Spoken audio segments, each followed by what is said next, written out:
जन्मदिन है, हम धूमधाम से मनाएंगे। बढ़िया, बाबा साहब ने हमसे आजादी दी है। आज हम आजाद हैं, हम गुलाम नहीं है किसी के। बाबा साहब को मनाएंगे, बाबा साहब की जयंती को बढ़ाएंगे, आगे संघर्ष करेंगे, हमारे बच्चों को भी शिक्षा देंगे। आगे बाबा साहब का जय जयकार करना है, किसी के भी बकाया में नहीं आना। हम गुलाम नहीं है, अब आजाद है। जय जय भीम, जय भारत। मैं विशाल सोदा, जिला अध्यक्ष अनुसूचित जाति मोर्चा भाजपा कुरुक्षेत्र।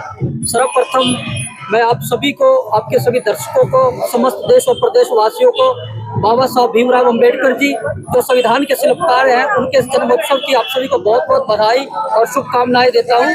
आप जैसे कि आपको पता है कि बाबा साहब भीमराव अंबेडकर जी ने किस प्रकार से तत्कालीन परिवेश में आपने देखा किस प्रकार से प्रताड़ना झेलते हुए उन्होंने अपनी उच्च शिक्षा हासिल की, और उच्च शिक्षा हासिल करने के पश्चात देश को इतनी बड़ी ग्रंथ दे करके, जिसको हम भारतीय संविधान के नाम से जानते हैं, संविधान बना करके इस देश को सुपुर्द करने का काम किया, जिसमें सभी, चाहे वो बैकवर्ड क्लास हो, चाहे एससी क्लास हो, चाहे किसान की बात हो, और चाहे इस देश की व्यवस्था को चलाने की बात हो, इन सभी बातों को भारतीय संविधान में स्थान दिया।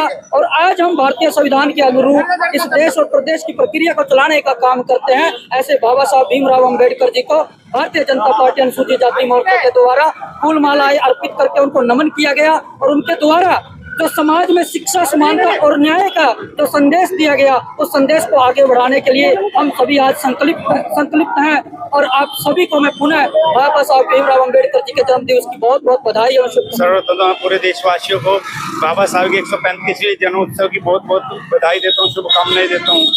और मैं सभी से एक निवेदन भी करता हूँ, बाबा साहब ने जो अपने सपना देखा था और जो बाबा साहब का मोटिव था कि देश को आगे बढ़ाने का, उन्होंने महिलाओं के उत्थान के लिए कार्य किया, उन्होंने मजदूरों के लिए कार्य, उन्होंने किसी एक वर्ग के लिए कार्य नहीं किया, उन्होंने पूरे देश के हित में कार्य किया। उन्होंने हमारे बच्चों को कहा कि शिक्षा शेरनी का वह दूध है जो पिएगा वो दहाड़ेगा, अर्थात कि शिक्षा ही वो शस्त्र है जिसके दम पर हम किसी से भी लड़ सकते हैं।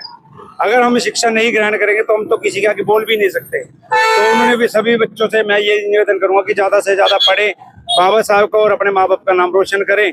और सभी देशवासियों से एक और विनती करता हूँ कि सभी मिलजुल कर आपस में प्रेम के साथ रहें। जब हम संगठित रहेंगे तभी हम विपक्ष से अपने लड़ सकेंगे। जब भी दूसरे देशों जो हमारे विरुद्ध अपनी डेली कुछ ना कुछ कार्रवाई करते रहते हैं, उनके विरुद्ध हम देश मजबूत होगा और उनके खिलाफ हम लड़ सकेंगे। तो मैं आज बाबा साहब की जयंती पर यही निवेदन करता हूँ कि बाबा साहब ने जो सपना देखा था उसे